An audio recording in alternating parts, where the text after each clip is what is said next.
بس یہ بات ہے کہ عقیدہ کیا ہونا چاہیے. مجھے یاد ہے سن 1983 میں ہمارے استاد مکرم قبلہ حضور شیخ القرآن علیہ رحمہ نے دورہ تفسیر پڑھایا تو ایک بات ارشاد فرمائی. میں اکثر طلباء کو کہتا ہوں بزرگوں کی باتیں بڑی عام فام سادہ ہوتی ہے سمجھانے کے لیے، ان کو ذرا ذہن میں رکھیں. دو آدمی تھے، ان کا آپس میں جھگڑا ہو گیا. ایک کہنے لگا کچھ کریں تو اللہ روٹی دیتا ہے وگرنہ نہیں. دوسرے نے کہا نہیں، کچھ نہ بھی کریں اللہ تب بھی روٹی دیتا ہے. اس بارے میں دو آدمیوں کا آپس میں جھگڑا ہو گیا. انہوں نے کہا ہم تجربہ کرتے ہیں، پریکٹیکل کرتے ہیں. انہوں نے کہا آؤ خیال کریں. دونوں آدمی مسجد میں بیٹھ کے صبح سے لے کر شام تک بیٹھے رہے. نہ کسی نے پانی پوچھا، نہ کسی نے روٹی پوچھی، نہ کسی نے چائے اور بوتل پوچھی. شام کا ٹائم ہو گیا. اب جس نے کہا تھا کچھ کریں تو اللہ دیتا ہے، اس نے کہا دیکھ تیرے کہنے پہ ہم نے کوشش کی، بیٹھے تھے کہیں سے رزق نہیں آیا، اب میں کوشش کرتا ہوں. اس نے کہا جاؤ کر کے آؤ. وہ آدمی گھر سے نکلتا ہے، کسی کے دروازے پہ دستک دیتا ہے، کہتا ہے جناب من ہم دو آدمی صبح سے بھوکے ہیں، ہمیں دو بندوں کا کھانا دے دیجئے. اس نے دو آدمی کی روٹی دی، غلاف میں لپیٹی، چھابی میں رکھی، کہیں رکھے. وہ لے کے آیا. جب دونوں بیٹھ کے مسجد میں کھانے لگے اس نے کہا دیکھ میں نے کہا کچھ کریں تو اللہ دیتا ہے. اس نے کہا نادان تو نے کہا کچھ کریں تو اللہ دیتا ہے، تجھے جانا پڑا ہے اور میں تو مسجد میں بیٹھا ہوں، مجھے کہیں بھی نہیں جانے پڑا ہے. یعنی تیرا عقیدہ یہ تھا کچھ کروں گا تو لے گا، میرا عقیدہ یہ تھا میں کچھ کروں یا نہ کروں ہر صورت میں اللہ دیتا ہے. مومن کا یہ عقیدہ پکا اور پختہ ہونا چاہیے. ہم کچھ بھی نہ کریں میرا مالک وہاں بھی رزق عطا کرتا ہے. اس لیے آج مسلمان کا عقیدہ کچا ہو گیا. مسلمان یہ سمجھتا ہے کہ فصل کا بیج اچھا ہوگا تو فصل بہتر ہو جائے گی. مسلمان یہ سمجھتا ہے اگر کھاد اچھی ہوگی تب فصل اچھی ہوگی، اگر سپرے ٹھیک ہوگی، ٹائم پر ہوگی تب فصل اچھی ہوگی. لیکن میری ملت کے عجوز نوجوان کبھی تم نے غور کیا رب کائنات نے جس وقت یہ فصلیں پک جاتی ہے بالکل جوبٹ پر ہوتی ہے، اللہ ان فصلوں کو تباہ کر کے رکھ دیتا ہے، کوئی پوچھنے والا نہیں ہوتا. اس مسئلے کو قرآن نے ایک جگہ پر نہیں کئی مقام پہ بیان کیا ہے. کہیں تو یوں فرمایا آیا بدو احدکم ان تکون له جنت من نخیل واعناب تجری من تحتها الانہار. رب کائنات فرماتا ہے ذرا یہ تو بتاؤ ایک آدمی ہے اس نے دو باغ لائے، اس کے اندر کھجوروں کا باغ بھی ہے اور اس کے اندر کھجوروں کا باغ بھی ہے، انگوروں کا باغ بھی ہے. یہ جوبن پہ آ گیا بالکل پکا ہوا تھا. اب اللہ تبارک و تعالی فرماتا ہے یہ بندہ بوڑھا تھا، فصل کاٹ نہیں سکتا تھا، دانتری اٹھا نہیں سکتا تھا، فصل تک جا نہیں سکتا تھا، اور اس کی اولاد اولاد اس کی چھوٹے چھوٹے بچے تھے وہ بھی نہیں کاٹ سکتے تھے. فَأَصَابَهَا إِعْصَارٌ فِيهِ نَارٌ. اللہ آندھی چلاتا ہے، اتنی گرم ہوتی ہے، اس میں آگ ہوتی ہے، آ کے تمہاری فصل کو جلا کے راکھ کر دیتی ہے. اے انسان بتا تو صحیح فصل تو نے بیج بھی اچھا ڈالا ہے، تو نے کھاد بھی ڈالی ہے، تو نے سپرے بھی اچھی کی ہے، فصل پک بھی گئی ہے، اب تو اتنا کمزور ہے کاٹ نہیں سکتا، تیرا بچہ اتنا کمزور ہے کھیتی تک جا نہیں سکتا. اللہ نے آندھی چلائی، اس کو تمہاری آنکھوں کے سامنے جلا کے راکھ کر دیا. بتاؤ کیا ہے کوئی اللہ کو پوچھنے والا؟ کیا ہے کوئی اللہ سے سوال کرنے والا؟ یا اللہ میں نے محنت کی ہے تو نے کیا کیا؟ پر میں سن لے یہ جو تیری زندگی کی فصل ہے یہ پک چکی ہے، تو بڑھاپے تک آ چکا ہے، اب موت تیرے دروازے پہ آ چکی ہے.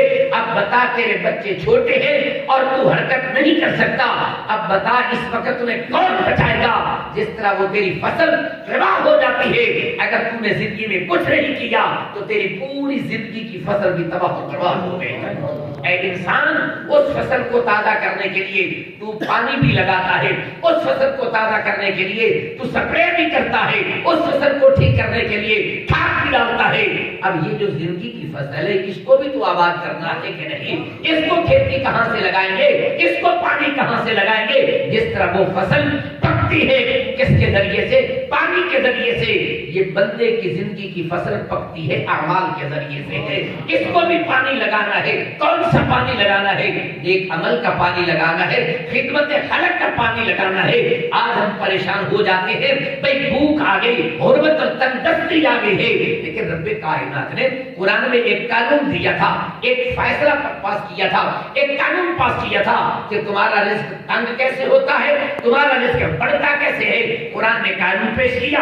آج مسلمان ہے, زبان سے میں بھی کہتا ہوں اللہ کو مانتا ہوں, زبان سے میں بھی کہتا ہوں میں قرآن کو مانتا ہوں, زبان سے میں بھی کہتا ہوں میرا عقیدہ پکا ہے, لیکن عمل اس کے برعکس ہے. قرآن نے قانون دیا تھا, قرآن نے کہا یمحق اللہ الربا ویربی الصدقات. اللہ فرماتا ہے اگر مال برباد کرنا چاہتے ہو سود کا کاروبار کرو, اگر مال بڑھانا چاہتے ہو اللہ کی بارگاہ میں صدقہ خیرات کرو, پھر دیکھ تیرے رزق میں اللہ برکتیں عطا کرتا ہے کہ نہیں عطا کرتا ہے.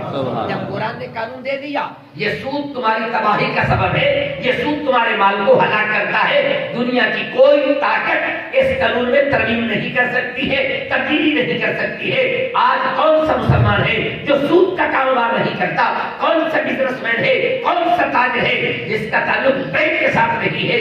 میرے ملت کے عیون نوجوان پھر کہتا ہے میرا رزق تنگ ہو گیا, تو کیسے کہتا ہے؟ اللہ نے 1400 سال پہلے قرآن میں قانون پاس کیا, یمحق اللہ الربا ویربی الصدقات. بحیثیت طالب العلم علی وجہ بصیرت کہنا چاہتا ہوں اس محفل میں آنے والوں, اس طالب علم کا سبق آج ذرا یہ ذہن نشین کر لے.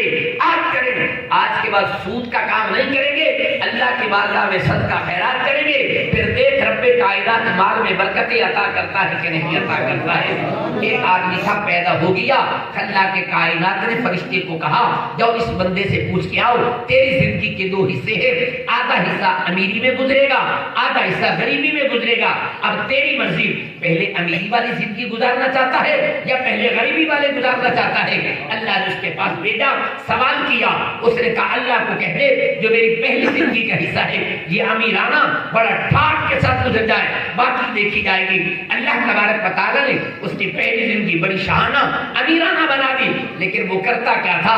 اگر دن میں 1000 روپے آتا ہے 500 اللہ کے راستے میں خرچ کر دیتا, 500 اپنی ذات میں خرچ کر دیتا, اللہ 10,000 دیتا, 5,000 اللہ کے راستے میں, 5,000 اپنی ذات کے لیے, اس کی آدھی زندگی گزر جاتی ہے, بڑے ٹھاٹ سے زندگی گزار رہا ہے. فرشتے کہتے مولا تو نے تو کہا تھا اس کی پہلی زندگی بڑی امیرانہ ہوگی, بعد والی غریبانہ ہوگی. فرمایا پہلے میں نے اس کا حق دیا تھا, اب اس نے جو مجھے قرضہ دیا تھا وہ واپس لوٹا رہا ہوگا. تو میرے ملت کے نوجوان اگر بڑھاپے کی زندگی کو بہتر بنانا چاہتا ہے, اپنی اولاد کی زندگی کو بہتر بنانا چاہتا ہے, تو پھر اللہ کے راستہ میں یمحق اللہ الربا ویربی الصدقات, اللہ کے راستہ میں مال خرچ کے دے, پھر دیکھ رب کائنات تیرے مال میں برکتیں عطا کرتا ہے کہ نہیں عطا کرتا. بات چلیے سے کرنا چاہتا تھا, رب کائنات نے قانون پاس کر دیا کہ انسان بل والدات یرضعن اولادہن حولین کاملین, تو بعد میں پیدا ہوتا ہے, تیری ماں کے سینے کے ساتھ میں نے تیرے رزق کا انتظام پہلے کر رکھا ہے.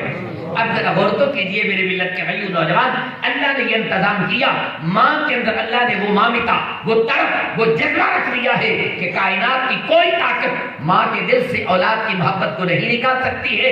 عزیزان گرامی آپ نے دیکھا ہوگا ماں خود اپنی جان قربان کرتی ہے لیکن بچے کو گرمی نہیں لگنے دیتی, بچوں کو تکلیف نہیں ہونے دیتی. دیہات کا ماحول ہے, سمجھانے کے لیے ایک مثال دینا چاہتا ہوں.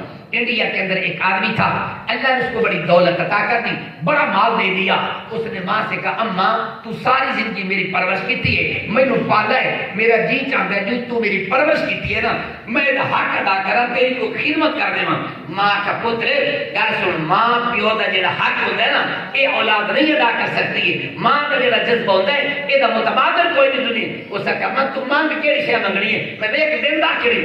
اس سمجھا لاکھ منگ لے گی, 5 لاکھ منگ لے گی, 10 لاکھ منگ لے گی, کروڑ منگ لے سی, میرے کو بڑی جائیداد ہے, میں ماں کے ناطے قربان کر دے سا. اس نے کہا پتر رمن دے تو. اس نے کہا نہ اماں تو من کسے میں حق ادا کر دا.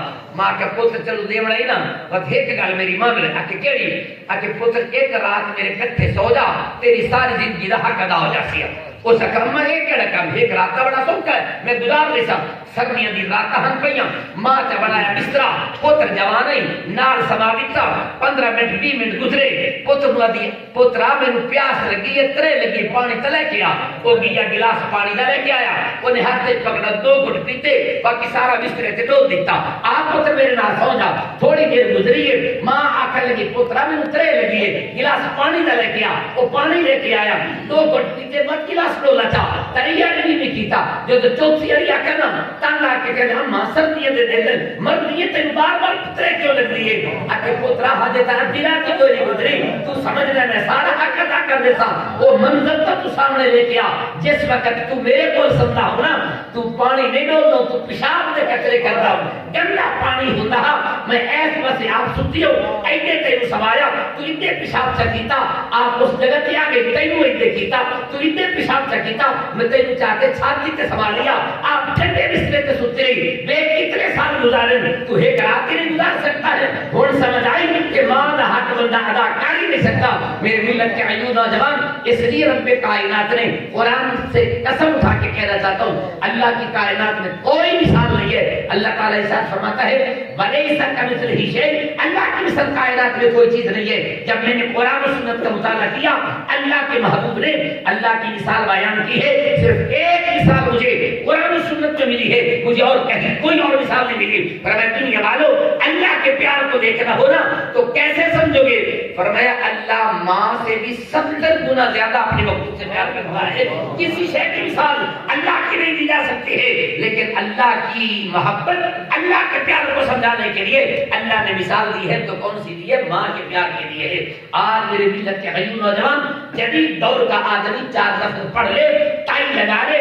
پینٹ کوٹ پہن لے نوکری مل جائے اچھی گاڑی مل جائے تو ماں باپ کو سمجھتا ہے کہ یہ تو جدو لوگ ہیں پرانے لوگ کی نام کے پتہ جدید دور کے تقاضے کا ہے قسم سے کہتا ہوں میرے ملت کے غیور نوجوان تو پی ایچ ڈی کی ڈگریاں کر لے لیکن تیری ماں جو لوری دیتی ہے نا یہ پی ایچ ڈی کی ڈگری ماں کی لوری کا مقابلہ قسم سے نہیں کر سکتا ہے نا آئیے میں تمہیں دعوت فکر دینا چاہتا ہوں آج ہم یہ سمجھتے ہیں 4 لفظ پڑھنے کے بعد